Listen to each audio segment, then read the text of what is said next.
ഒഡോറിബാക്ടർ അത് ബ്യൂട്ടിറേറ്റ് എന്നൊരു സംയുക്തമുണ്ടാക്കും. ബ്യൂട്ടിറേറ്റ്. അതെ, ഇത് നമ്മുടെ കുടലിന്റെ ഭിത്തിയിലെ കോശങ്ങൾക്ക് നല്ലൊരു ഊർജ്ജ സ്രോതസ്സാണ്.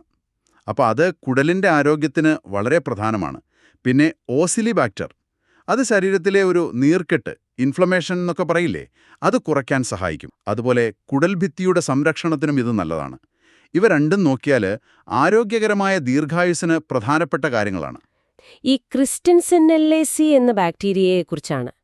ഇത് ദീർഘായുസ്സുമായിട്ട് ഭയങ്കര ബന്ധമുണ്ടെന്നും പിന്നെ മെലിഞ്ഞ ശരീരമുള്ളവരിൽ ഇത് കൂടുതലാണെന്നും പറയുന്നുണ്ടല്ലോ. അതെ, അതെന്തായിരിക്കും കാരണം? അതൊരു പ്രധാനപ്പെട്ട നിരീക്ഷണമാണ്.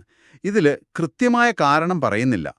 എന്നാലും ഒരു സാധ്യത ഈ ബാക്ടീരിയ നമ്മുടെ മെറ്റബോളിസം, അതായത് ഉപാപചയ പ്രവർത്തനങ്ങളെ കുറച്ചുകൂടി കാര്യക്ഷമമാക്കുന്നുണ്ടാവാം. അതുപോലെ അക്കർമാൻസിയ അതും പ്രധാനിയാണ്. ഇത് കുടൽഭിത്തിയെ ഒരു അരിപ്പ പോലെ സംരക്ഷിക്കാനും പിന്നെ അമിതവണ്ണവും ടൈപ്പ് 2 പ്രമേഹ സാധ്യതയുമൊക്കെ കുറയ്ക്കാനും സഹായിക്കുമെന്നാണ് ഈ വിവരങ്ങൾ സൂചിപ്പിക്കുന്നത്.